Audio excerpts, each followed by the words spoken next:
venerable monks, teachers, scholars, brothers and sisters. I have no words to thank you for giving me the opportunity to present my paper.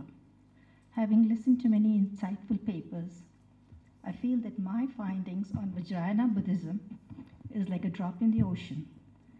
I would also like to mention that my paper is divided into two parts. The first part is a description of two interrelated forms, the chakra and the mandala, particularly the Bhava Chakra and Kala Chakra mandala, more from an ideological, artistic, and historical perspective rather than an iconographical and mythological origination. However, the art of Vajrayāna Buddhism is symbolic, narrative, portrait art, with a theory of aesthetics, and that which can be used. The second part of my paper utilizes the trajectory of the development of the two chakras in order to address some important issues regarding the trend of research in this area. Although there are excellent studies about Vajrayāna Buddhism and its texts and its practices, it has overlooked the historical context for the rise and development of Vajrayāna Buddhism. It assumes great significance as Bhava Chakra, translated as the wheel of life or the wheel of existence. It is a samsara chakra that portrays the cycle of life and death and rebirth. It is said to have been formulated by Buddha himself, who probably drew it with grains of rice. The earliest Bhava Chakra can be found in Ajanta cave number 17 on the ceiling, representing the 12 linked closed chain, Pratitya Samutpada. It is also interpreted as a hub for discipline, rim for mindfulness, circle for perfection of dharma, and symbolizes the perils and pleasures of life. In the canonical version, it is the chakra of rebirth found in the text Mula Sarvastavadan, translated into Chinese in 18th century AD. In one of the recently excavated early Buddhist sites in South India, known as Kanakanahalli, or the area of Kanakumuni, both the chakras, Dharma Chakra and the Bhava Chakra, which is depicted in relief near the Ayaka pillar, raises an important question. Whether the two chakras, although their form is different, stand for the same concept, or whether the Dharma Chakra, or the law of wheel of law, was derived from the Bhava Chakra. However, in Vajrayāna Buddhism, the Bhava Chakra is divided into three regions in imitation of the Hindu Bhavanatraya, substituting for the physical categories of Bhu, Bhava, Swaha, or earth, heaven, and space. The entire Bhava Chakra, which is in the grasp of the claws of Yama, or Mara in Buddhism, is clinging to life, depicts him with three eyes, with the wisdom eyes upturned, 5 skulls in his head, depicting the binding of cycles that are inescapable. The outer circumference portrays 12 conditions or causations. Inner space is divided into 6, standing for realms of existence that we must pass through. However, outside the wheel are symbols such as Buddha offering release from samsara. The painting from Ajanta of 6th century has influenced later imagery in Vajrayāna Buddhism. The introduction of the pictorial details is ascribed to Nagarjuna, 2nd century AD, under the patronage of Kanishka, who employed artists in great numbers. It is recorded that a copy of the Bhava Chakra was brought to Tibet by the Indian monk Bande Yashi in 8th century AD. Its pictorial construction can be found in the Divya Vadana, where it is supplemented with the daughters of desire, namely Raga, Dvesha, and Moha, lust, ill will, and stupidity, represented in the Indian version as the dove, serpent, and pig, which lie at the core of rebirth. Now, proceeding from chakra to mandala, the word mandala in Sanskrit means lad, the container, manda or essence. It also has many other meanings. In visual language, it is a geometric design intended to symbolize the universe and cosmos, and used in Buddhist, Hindu, and Jain religious arts. The basic configuration of a mandala consists of various combinations of square and circle, as we see it in the basic plan of a stupa. The plan of a stupa is a sacred structured space. The square is the most stable form, denoting upaya or method to attain Buddhahood, a scheme of progressive stages in the ascent to enlightenment, while the circle means completeness and totality. The stupa architecture is a three-dimensional form of mandala whose basic form never changes, although there might be variations in its elevation depending on the cultural context and the symbolism associated with it.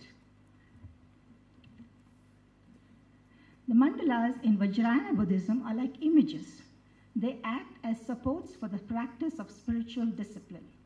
The Kala Chakra mandala is particularly significant in the pantheistic mysticism of Vajrayāna system of Yogacharya.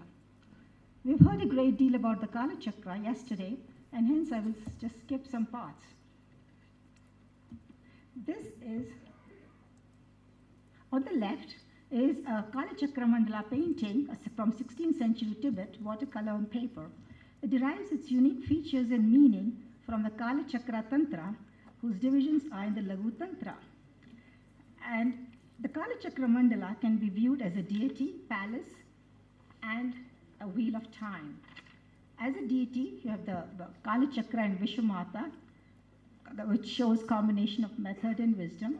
As a palace, it is a 5-story palace consisting of radiating from the center, from the Mahasukha level to the wisdom level, with body, mind, and speech, and ultimately the wheel of time, okay, which we saw yesterday astrologically. The Kala Chakra mandala is a dynamic, imaginative vision of reality as well as a means for the realization of this reality. It is a conceptual tool for understanding the multi-level interrelation between categories of cosmos and being, symbolizing time as cycles and the chakra or wheel without a beginning or end, seeking to harmonize the consciousness with the divine consciousness. The second part of the paper is about regarding studies on the Bhava Chakra and Kala Chakra, where scholars such as Stephen Tyser have largely concentrated on the relation between textual and contextual divisions, okay, almost neglecting the historical and sociological matrices. The Kala Chakra, developed in India during the 11th century, consists of a translation from the Sanskrit Sri Kala Chakra and its commentary, the Vimala Prabha, forming a massive esoteric encyclopedia. And the basic system is the ancient idea of identity of the microcosm with the microcosm, the soul, which form an integrated entity.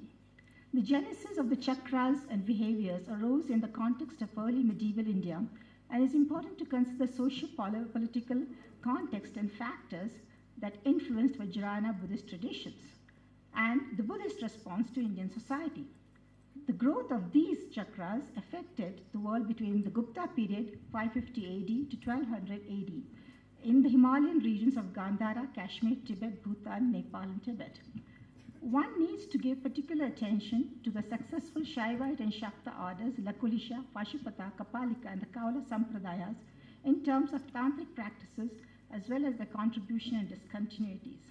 Another area is the loss of the Krishna River Valley and the lower Deccan Plateau to Buddhist institutions.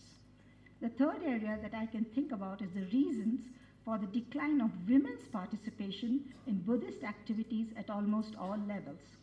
Research should be done on Buddhist economics, whether the non-profit method of economic sustenance played a role in the loss or decline of the guilds-based patronage to Buddhist institutions. One can inquire into the factors for the growth and development of philosophical and Buddhist monastic establishments, which is one of the areas of my research. We also see a great development of an institutionally based form of Buddhist esotericism when the monk or practitioner became the supreme lord, Rajadiraja and Chakravarti. The Buddhists were probably seeking to transform the political paradigms into vehicles for sanctification. Finally, the historical context for the rise of Buddhist siddhas and its landscape will provide a more complete picture of Vajrayāna Buddhism. Discrete ritual systems such as the fire sacrifice should be given adequate consideration and examined in the studies of lineages and terminology, not to mention that Indian political, military, and religious life profoundly affected Buddhist activity and self-representation. However, for such a socio-historical study for the rise of Buddhism, of Vajrayāna, there are theoretical obstacles that impede our understanding. Buddhist research has tended to avoid the historical evaluation of early medieval Buddhists along with the Hindu, despite the availability of many sources. Secondly, the rhetorical statements of some modern theoreticians has disquieted classical Indological studies. Finally, the epistemological claims to exclusivity by the Buddhist tradition itself have caused some scholars to pause in their inquiry. There have been many excellent studies on literature and philosophy and mandalas, but more research needs to be done for a greatly beneficial for a holistic understanding of Vajrayāna Buddhism. Thank you.